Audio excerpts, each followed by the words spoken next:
Resident Evil, A Conspiração da Umbrella, capítulo 10. Barry e Jill estavam de frente para a fechadura quebra-cabeça respirando o limpo ar noturno. Do lado de fora, os grilos cantavam suas músicas. Depois do tremendo susto, Jill foi levada por Barry até a passagem coberta, sugerindo que o ar fresco a faria bem.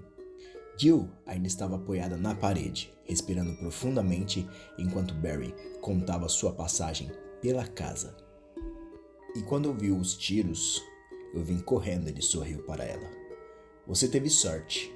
Mais alguns segundos e você teria virado o sanduíche de Jill. Jill sorriu também, mas percebeu um humor forçado nele. Estranho, ela não pensava em Barry, se apavorando no perigo.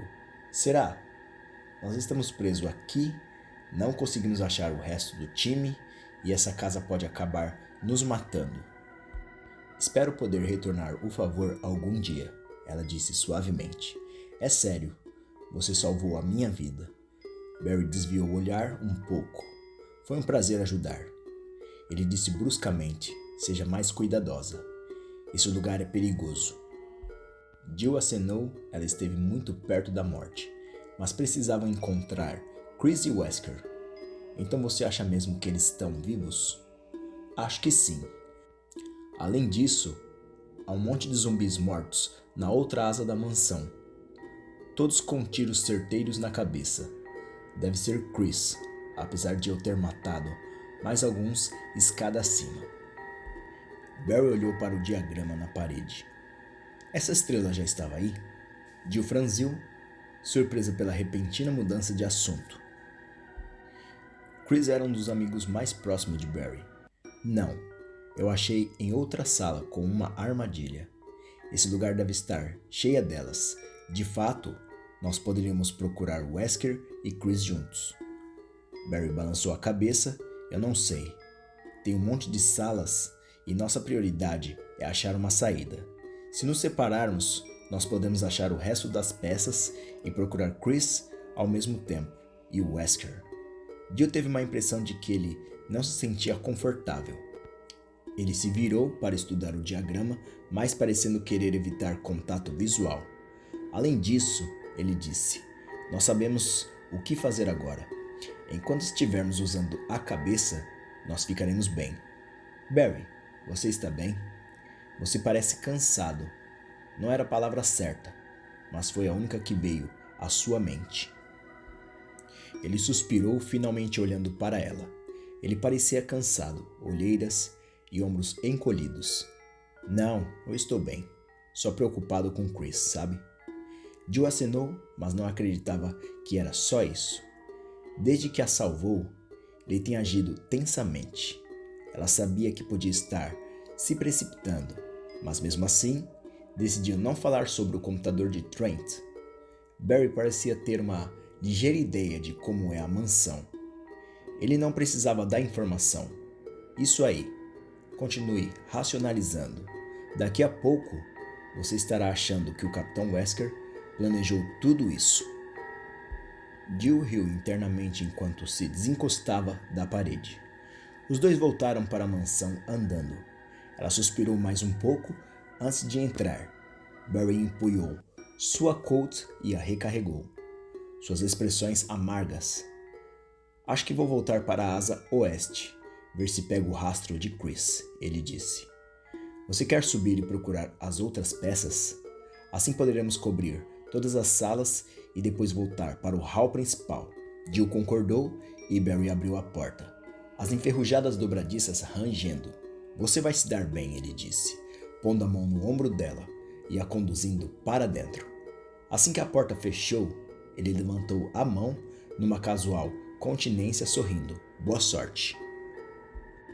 Antes dela responder, ele se virou e correu para a porta dupla, no fim do corredor. Jill estava só de novo. Não era sua imaginação. Barry estava escondendo algo dela. Mas era algo para se preocupar, ou ele só estava tentando protegê-la.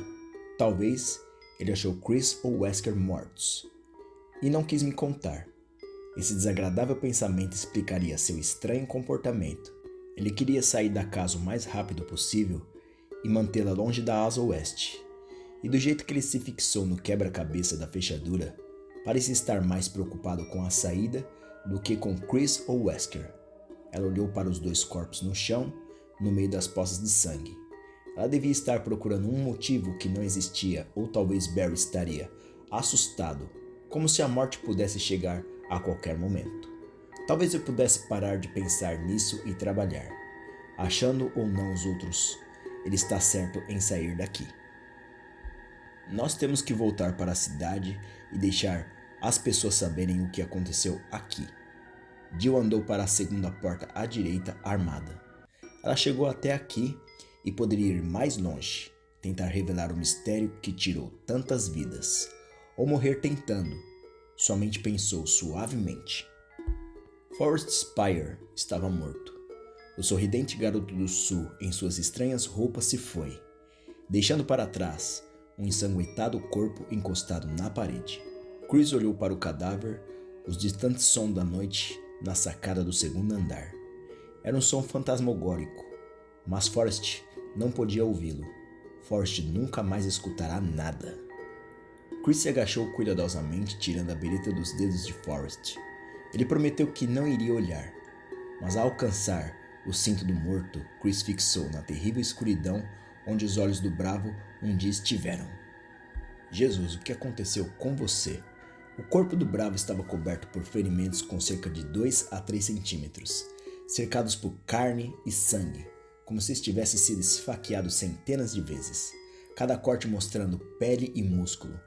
Parte de suas costelas estavam expostas, traços brancos no meio do vermelho, sua face sem olhos, era o próprio horror, como se o assassino quisesse sua alma também. Haviam 3 clipes de bereta no bolso de Forrest. Chris os colocou em seu bolso e se levantou desviando o olhar. Ele olhou para a escura floresta, suspirando, tentando achar alguma explicação, mas não conseguiu. Antes, no hall principal, ele tinha decidido ver quais portas estavam destrancadas, mas quando viu as marcas sangrentas de mão no estreito corredor do segundo andar e os gritos de pássaros, ele prosseguiu. Corvos. Pareciam corvos. Um bando inteiro. Um assassino na verdade. Um bando de cachorros, zumbis, corvos assassinos. Ele piscou, agachando-se de novo, estudando os ferimentos. Tinha centenas de pequenos arranhões entre os cortes mais sérios. Arranhões em linhas padronizadas, unhas, garras. Assim que o pensamento lhe ocorreu, Chris ouviu um revoltoso bater de asas. Ele se virou, ainda com a arma de Forrest na mão, que de repente ficou gelada. Um monstruoso pássaro estava apoiado no parapeito a uns 60 centímetros de distância, olhando Chris com brilhantes olhos negros. Suas feições contrastavam com seu corpo inflamado e uma tira vermelha e úmida pendurada em seu bico. O pássaro virou a cabeça e soltou um tremendo grito. O pedaço da carne de Forrest caindo no chão. De todos os lados a resposta ao grito encheu o ar. Houveram furiosos barulhos de asas enquanto sombras escuras saíram de cima da calha berrando. Chris correu, a imagem de Forrest morto em sua mente enquanto fugia. Ele voltou para o estreito corredor e fechou a porta, a adrenalina pulsando em seu corpo. Ele suspirou de novo, e depois seu coração voltou ao normal. Os gritos dos corvos ficavam mais distantes. Eles se foram. Jesus, como eu fui burro. Burro. Se não tivesse se chocado tanto com a morte do amigo, Chris teria feito a conexão entre os pássaros e os ferimentos antes, ou ter percebido os comedores de carne que o observavam. Ele voltou pela porta que dava no hall principal, bravo consigo mesmo.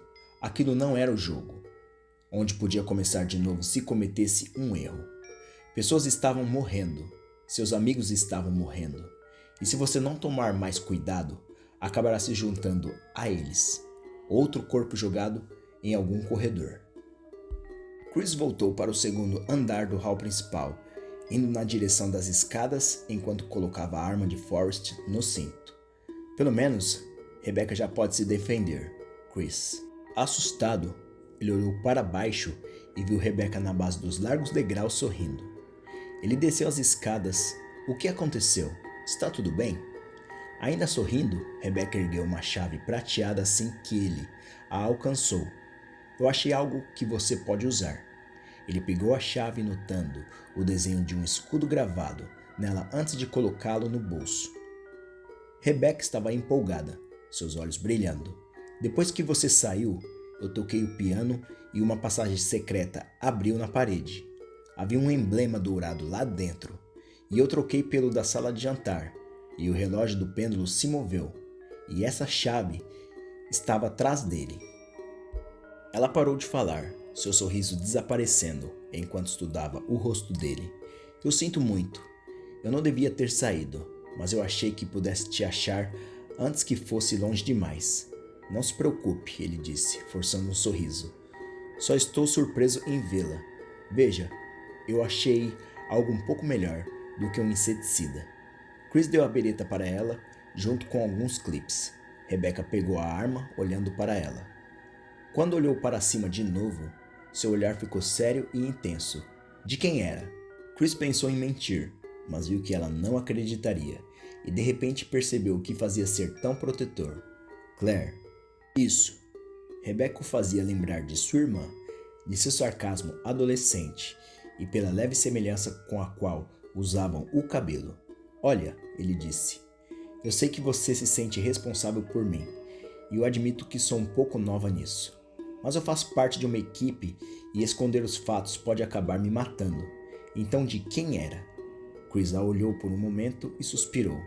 Ela estava certa. Forrest. Eu achei do lado de fora. Ele foi morto por um bando de corvos. Kenneth também está morto. Uma súbita angústia passou pelos olhos dela, mas ela acenou firmemente, mantendo seu olhar no dele, certo. Então o que faremos agora? Ele subiu a escada esperando não estar cometendo outro erro. Acho que podemos tentar outra porta. Wesker não ouviu muito da conversa entre Barry e Jill, mas depois do abafado boa sorte do Sr. Burton, ele ouviu a porta abrir e fechar em algum lugar perto, e um pouco depois o pesado som de botas contra a madeira, seguido por outra porta fechando. O corredor do lado de fora ficou vazio. Parece que achei a sala certa para esperar. Ele usou a chave de capacete para se trancar numa pequena sala de estudo, o lugar perfeito para monitorar o progresso do time. Não só podia ouvi-los vir e voltar, como era capaz de ir direto para o laboratório. Ele segurou a peça do vento sob a luz da luminária da mesa, sorrindo. Foi muito fácil mesmo. Ele tinha passado pela estátua depois de conversar com Barry, e lembrou que ela tinha um compartimento secreto. Para não perder tempo procurando, ele simplesmente a jogou do segundo andar da sala de jantar. Ela não continha nenhuma das peças, mas sim uma brilhante joia azul. Havia outra sala, perto da de jantar, onde ficava a estátua do busto de um tigre, com um olho vermelho e outro azul. Um dos mecanismos que se lembrou de uma visita. Uma rápida olhada na estátua confirmou sua suspeita. Ambos os olhos estavam faltando. Quando ele colocou a azul no lugar certo, o tigre girou e mostrou uma das peças. Com isso, Wesker ficou um passo mais perto de completar sua missão. Quando as outras três estiverem no lugar, eu vou esperar eles começarem a procurar pela última e depois passar pela porta.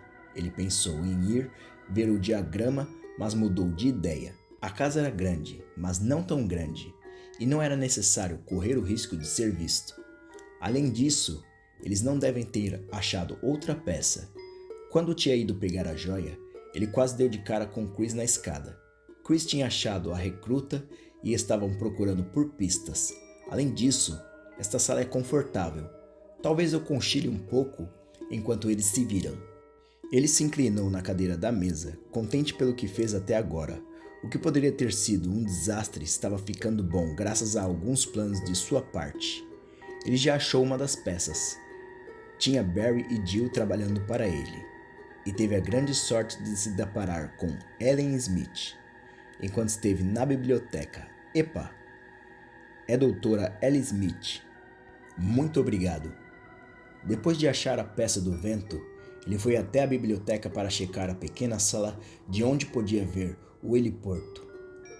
A porta estava bloqueada por uma estante. Uma rápida procura não revelou nada de útil. E quando ele decidiu ver a sala dos fundos, Dr. Smith apareceu para cumprimentá-lo. Wesker esteve tentando arranjar um encontro com ela desde que foi movido para Raccoon. Atraído por suas longas pernas e por seus platinados cabelos loiros, ele sempre tendeu a loiras, principalmente as espertas. Ela não só o ignorou várias vezes, como nunca foi gentil sobre isso. Quando ele a chamou de Ellen, ela friamente o informou que era sua superior e uma doutora, e queria ser tratada como tal. Se ela não fosse tão atraente, ele nunca teria se incomodado com isso. Mas agora, como sua beleza desapareceu, doutora Ellen, Wesker fechou os olhos, sorrindo, revivendo a experiência. Foi o cabelo loiro que a entregou enquanto saía de trás da estante, gemendo e indo até ele. As pernas dela ainda eram longas, mas perderam quase todo o seu charme, sem mencionar a pouca quantidade de pele. Que agradável perfume você está usando, Dr. Smith, ele tinha dito, depois de 2 tiros na cabeça, e ela caiu. Wesker não gostava de se achar um homem superficial, mas atirar naquela mulher foi maravilhoso, não profundamente gratificante. Quem sabe eu acho a praga do Sarton nos laboratórios. Depois de alguns momentos, Wesker se levantou e se espreguiçou, virando para dar uma olhada nos livros de prateleira atrás dele. Ele estava ansioso para sair de lá, mas vai levar um tempo para que os outros encontrem as peças. Não havia nada que pudesse apressá-los. Ele tinha que se ocupar, ele franziu, tentando entender os títulos técnicos. Um dos livros se chamava Complementação Alfa de Vetores. O do lado era Condições de Eletroforese. Texto de bioquímica e diários médicos. Ótimo. Talvez ele dê uma cochilada. Só de ler os nomes, já estava dando sono. Seu olhar passou por um espesso livro sozinho numa prateleira inferior, em uma capa vermelha de couro. Ele o pegou agradecido em ver um título que podia ler, mesmo tão idiota como Águia do Leste, Lobo do Oeste. Espere! É a mesma coisa escrita na fonte, não podia ser. Os cientistas estavam loucos, mas não iriam lacrar o laboratório. Não tinha motivos para isso. Ele abriu o livro quase desesperadamente, rezando para estar errado, e suspirou com raiva para o que estava nas fingidas e coladas páginas do livro. Um medalhão de latão, com uma águia entalhada no compartimento cortado do livro. Parte de uma chave para outra das fechaduras malucas de Spencer.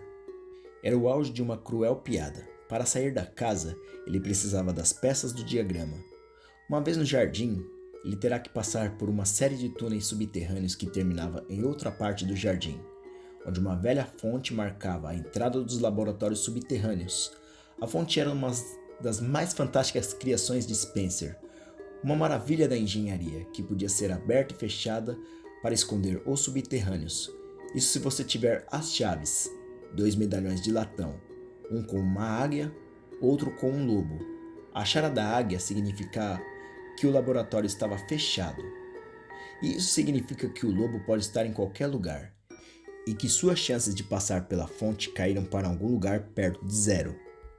Furioso, ele pegou a medalha e jogou o livro na mesa, acertando a luminária e pondo a sala em total escuridão.